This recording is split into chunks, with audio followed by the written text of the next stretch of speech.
best has to fight the best. Yep. If they say it's the best, then he has to face me. I'm the best in welterweight in Africa. Derek just said to me, don't go to the gym, don't go, man. We going. That's it. That guy's tailor-made for you, and I'm saying this out loud so the audience knows this is the man. It's not intimidating, but it can throw you off slightly.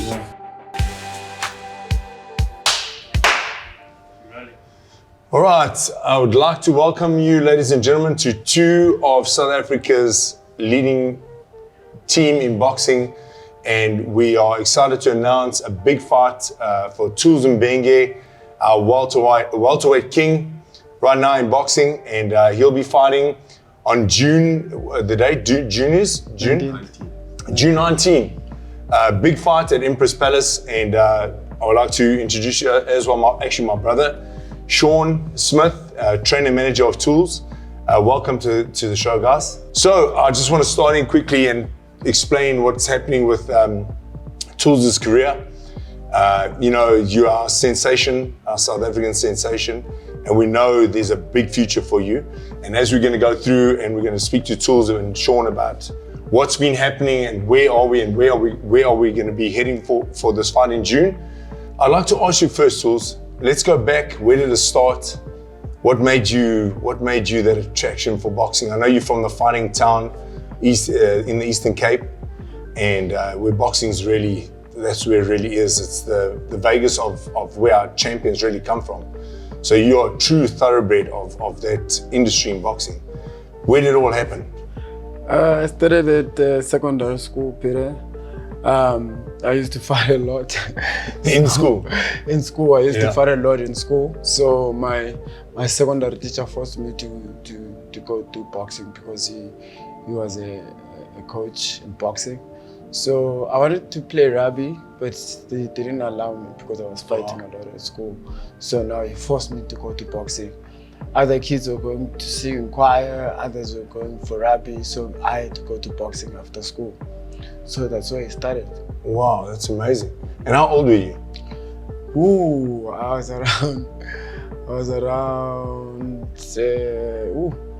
young. Really? Yeah, I was very young. But now, let me explain to the audience and to all the people and fans watching.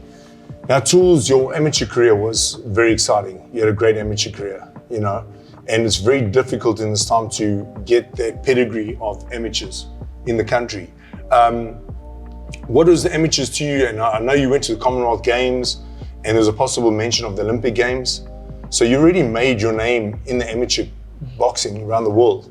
Yeah, I've been to each and every game, like besides the Olympics. Commonwealth is the second biggest games. So I went to Commonwealth, made history, came back with the bronze.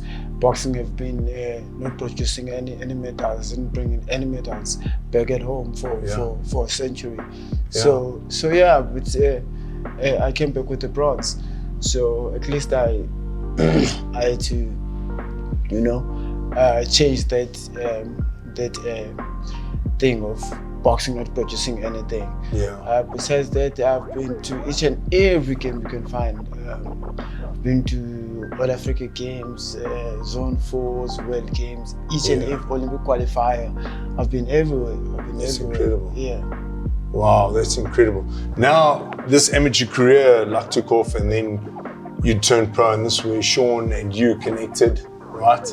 And Sean, so you know, the day you took on Tulz, I guess you saw fire compared to you know, what pedigree walks into the gym. There is a different sense of a champion when you see him. There's different inbred in a man like Tulz, you know, because I've seen welterweights in my life. I've seen a lot of global welterweights.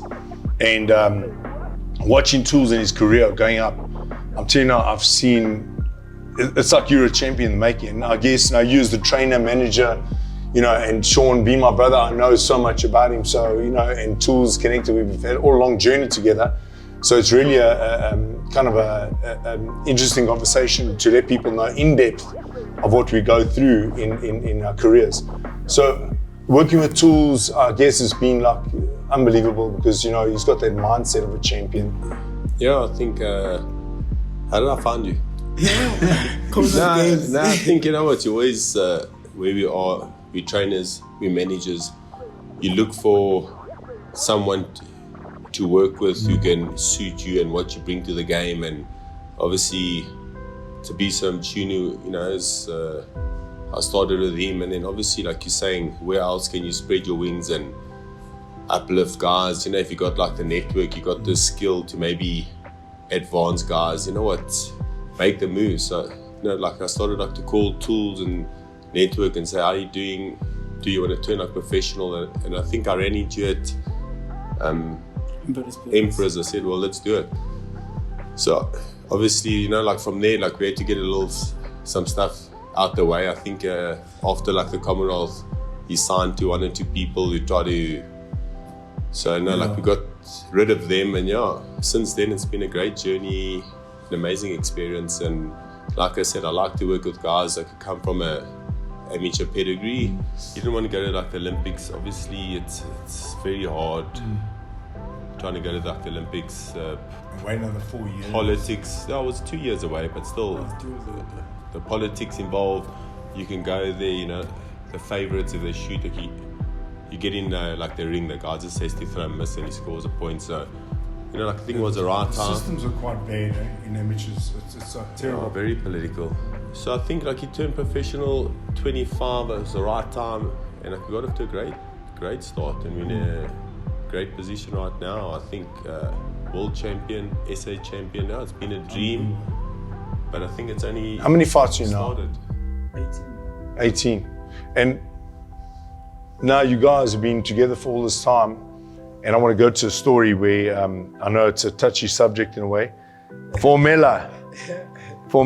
Now let me explain to the audience. Now Formella has progressed in his career and he's fought some big names, very big names. And I think it's due to the rise after your fight that he got onto this circle and this rigmarole, fighting all these top level fighters.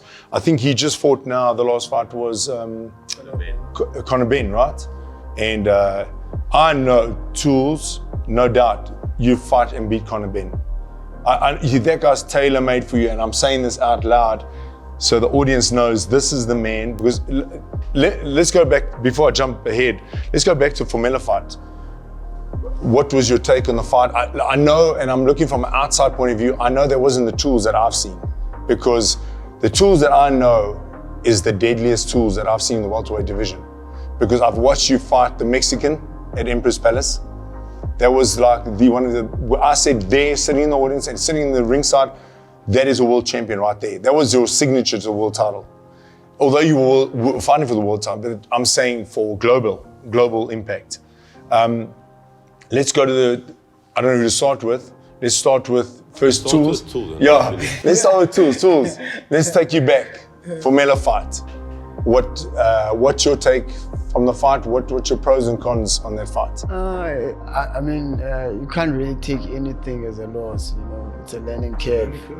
It's a learning curve. So I was too hyped up. You know, I was fit. I was ready. I was happy. You know,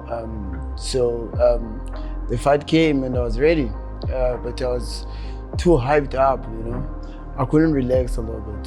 You know, but you know what? I think I did what I had to do. You know, I did what I had to do to win the fight.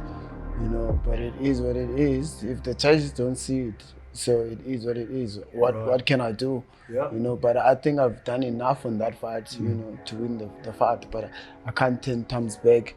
But honestly, going back, like you said, you're too overhyped for the fight. You're 100% right. I took that into consideration. The one part of it that I realized as well, because of that hype and because of being on a big stage internationally, it was before COVID, so it was a big. Boxing was like European-wise and welterweight. Him being the golden boy in Europe, obviously, and you going in with your belt into his territory was quite like a lot of pressure. So I think also you knowing confidently that you're going to beat him. I believe Formella shouldn't have gone the distance with you. I think that the story they said hype, but you said it's a lesson learned, and that's the beauty of it. You know what? That's how champions are made and come back. You know, you don't think back on the past, you're thinking forward and you're looking forward. Yeah, definitely. I mean, if we had to do it, I told Coach, if we had to do it again, I would do it again. And there was supposed to be a rematch clause, right? So whatever happened to that, obviously I think you realized that you were dangerous enough, and I think they definitely tried to avoid you guys.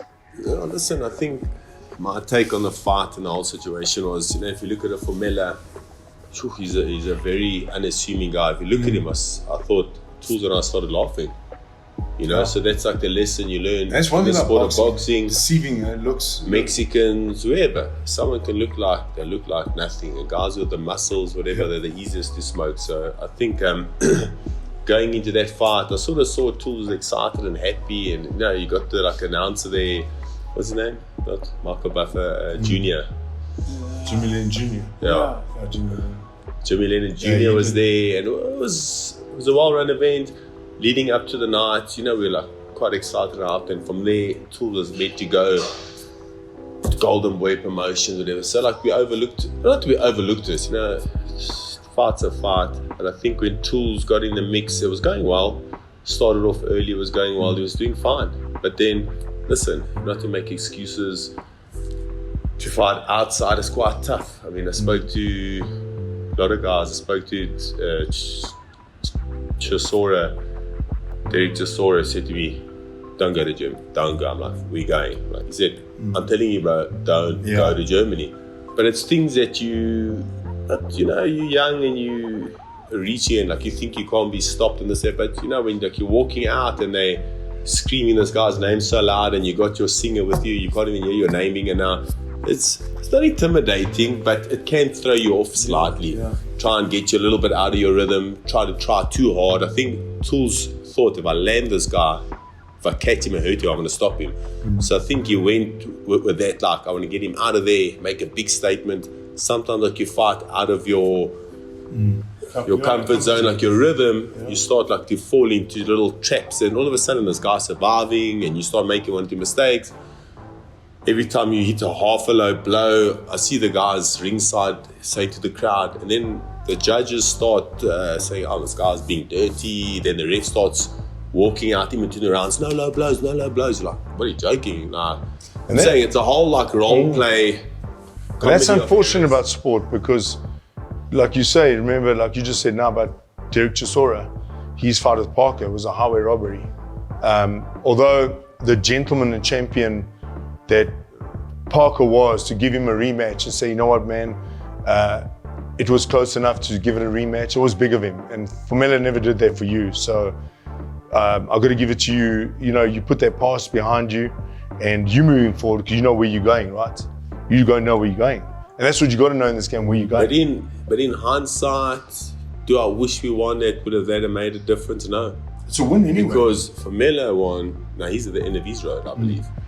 So he got sprung onto a big stage, took 2 big fights. He's come off 2 losses. Can he revive himself?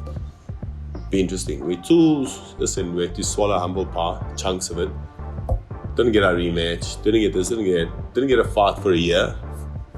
You're like, geez, how many people against us, like what's going on? But luckily, you know what, you work with a good athlete who understands, didn't hold me accountable, didn't hold himself, said, hey, it happens. We stuck to the game plan. Luckily, we got an offer end of last year. TLB offered us a fight. Tulz had a nice fight, comeback fight. Then he won the SA title again, very convincing. And I knew we needed those 2 fights, you know, like to get him active again. And now, like we're ready, obviously, like for Jabulani McKenzie, would have, it's the right fight. We can't travel. You know, if we want to go international, I need another local fight. A good fight. So Jabulani's a good fighter, it's going to be a good challenge, but I think Tulz knows what's about. There's a lot of stuff, experience, he's learned, fought international. Tulz, to me, I've trained a lot of boxers, a lot of fighters. To be so special, Tulz special. Man, I'd love to on the show. Just Tulz, you can see the way he behaved himself after he lost. Or they say we lost. You know, just like the way he handled himself, professional, good character, stuck to the business, stayed in the gym, and you know what? Doors are open again. So this is another door for us to open, and I believe Tulz is going to smash a door down. And just another thing going forward, it would be great if Formella could give you the rematch, but come here. in our ground. I'm just saying, when they're big son. So Yeah, he has. But for him to revive, I'm just saying, you know what? With I the can new, take with him the, anywhere. exactly, I know. Anywhere I can go anywhere. I can Yeah. take him anywhere. It And I doesn't know have you to, can. Yeah. Exactly. It doesn't have for him to come here. It doesn't That's have to it. be like that. I can go anywhere. No, and I know that about you because you fought internationally in amateurs. You've done it, been there. Yeah. I've done it. So that's a beautiful thing about where Tulz is going, because you've got a champion mindset. And you know where you're going. Now, just moving forward now, the big fight coming up with you and Jabulani McKenzie. Great fight for you. Great fight for Jabulani. It's gonna actually put on the map who is the champion of Africa. Number one. Get up number one. There we go. I am number one. I have number one. It's number two. Zero the back. So Yeah. I am number one. Yeah. It's just that day it's about proving.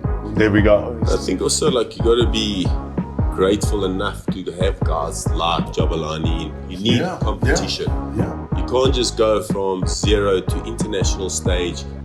Fighters of a different like caliber competing. That for as nice, and like I said, with the COVID to travel, it's very tough. So grateful to have him as a opposition, and they're gonna help each other be better. And you guys have had two great victories now recently. You know, under the COVID spell that we've been under. And I want to congratulate you guys on that, because that was incredible showdown. That's the Thulani that beats the world, that I believe, because you not only laid a statement, you came down and you laid your authority to show who you were.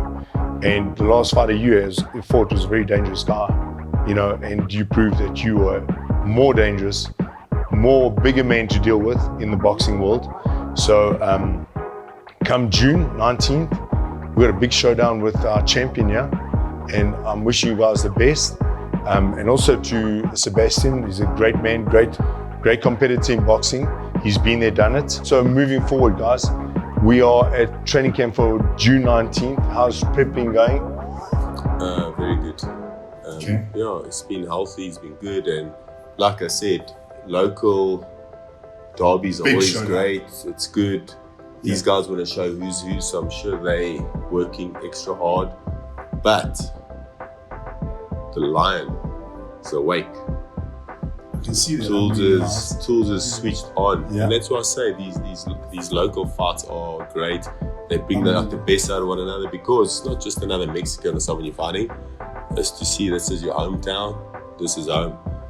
There's only going to be one boss at home, and I'm excited to see what we end up with after the next 6 weeks. So really excited. And Yeah, I'm excited for you guys. And also, you know, knowing that Sebastian, such a great guy, they're going to bring it. And that's what it's about, you know, the competitiveness. And also wishing, Mackenzie good luck for the fight as well. You know, we're also like all in the circle together. We are in Africa, and we're wishing each other the best to move forward. Because I think after this fight, Tulz, I think the gates are open again for you. You know, as it always should be, because you've proven time and time again how great you are in boxing. And now it's the time to really show who is the boss of the welterweights in Africa.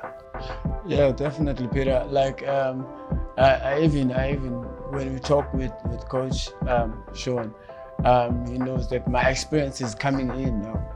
Like what you were talking about, there are much of pedigree and everything. So the wins, the losses, the highs, the lows. So my experience is coming in now very nicely, and we're working very nicely on this camp. And as you said, this is gonna be an explosive one, you know. And obviously, I'm more matured now, you know.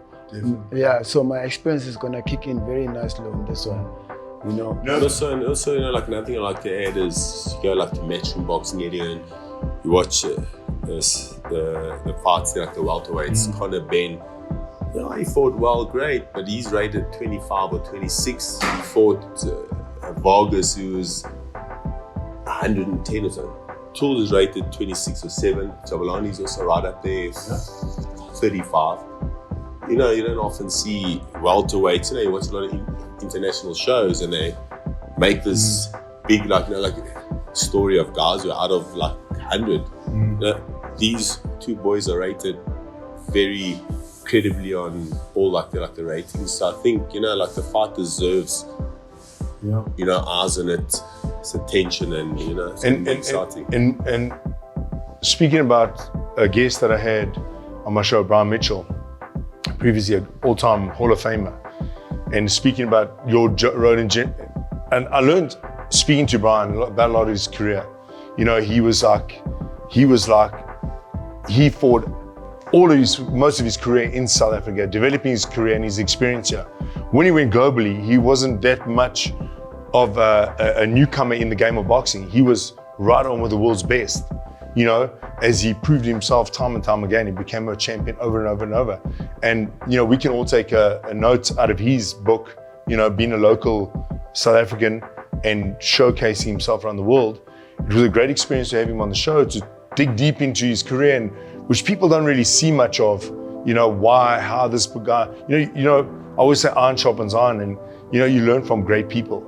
And seeing where you guys are going, I think your roadmap is beautiful. I think you guys are going to be really moving forward after this fight. Let's get through this fight first, you know. Obviously, you know, Thulani is a great fighter, and, you know, great fighters make great fights. And I think with two great fighters, greatness is going to come out of this fight. I mean, the best has to fight the best. Yep. If they say it's the best, then he has to face me. 100%. I'm the best in welterweight in Africa. Yeah. You know, so yeah, the best has to fight the best. Right. Yeah, and I think also I'd like to just say like the Golden Gloves for doing the fight. Big shout out. You know, guys like avoid each other, and that's when I said, like, I read the article on the Golden Gloves website and said they're interested in the fight. I said, well, if you're interested, we're interested. Let's make it happen. So it's nice of them also to accept the fight. While wait, travel the globe and look for a good fight and entertain people. This is a great fight. Everyone's going to buy into it because everyone knows Thulani, everyone knows Tulz. Yeah. So for Super Sport, for Africa, he's done well. Credible, everyone knows he's really good. Tulz has done also very good. So I say it's just a great event that local guys can actually get in the mix with each other. That's what the sport needs, and yeah, it's just great to be a part of it. I just want to say all the best to you guys. Thanks a lot. Thanks for being on the show. We'll do an update, you know, as we go along, see how things are going with you. And yeah, we'd just love to see the rise of a champion, bro. Hey, we're going to do it, brother. Hey? I can't wait. I can't wait. I think hopefully, I don't know if there's audience available on this fight, but we're hoping, but they'll be watching. Yeah, they'll be watching. Yeah, and I'm wishing you guys the best, and have a great training camp. We'll be keeping our attention on you guys, and this is the next big showdown. Thanks for being on the show, guys. Thanks for watching, and give us a thumbs up and subscribe, and we'll have more greatness in the making on my show. Thank you.